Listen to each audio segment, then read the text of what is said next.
আগে দুবার সে জামালকে ফাউল করেছে, দুই অ্যাটেম্পটে।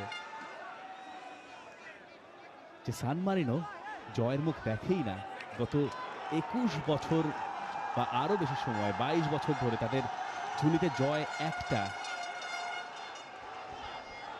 2024 সালেই তারা লিখটেনস্টাইনকে দুইবার হারিয়েছে।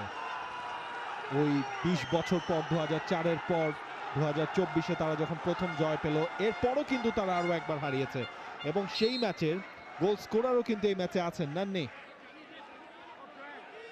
সেই বিরল জয় তারা পেতে চাইবে, সেই কারণেই দুই দলের ভেতরে সেই ফ্রেন্ডলি আবহটা নেই বললেই চলে। আর বাংলাদেশ এর আগে ইউরোপের দুটো দলের বিপক্ষে খেলেছে, দুবারই বাংলাদেশ হেরেছে। বসনিয়া এবং ইউগোস্লাভিয়া। যে বসনিয়া এবং হার্জেগোভিনা খেলছে এবার বিশ্বকাপে। সাদুদ্দিন ক্রস এবং সেখান থেকে জামাল ভুঁইয়া শট ব্লকড। ভালো সুযোগ ছিল বাংলাদেশের ফার্স্ট অ্যাটেম্পট।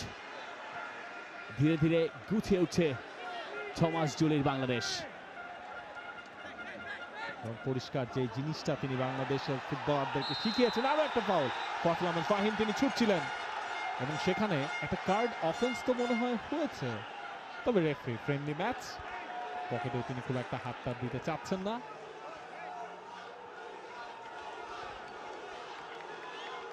থমাস জুলির কোচিং যে কয়দিন তিনি করিয়েছেন, মিস্টেক কম, একটা কথাই তিনি ফুটবলারদেরকে শিখিয়েছেন। ম্যাচের এই 18 মিনিটে খুব একটা মিস্টেক বাংলাদেশ করেওনি। হামজা চৌধুরী দারুণভাবে জামালের জন্য একটা বল নামিয়ে দিয়েছিলেন, জামালের শটটা ব্লক হলো। হামজা আরো একটা ফ্রি কিক, এবার একটা অবশ্য ডেঞ্জার ক্রিয়েট করেনি বাংলাদেশ, এখনো সুযোগ রয়েছে।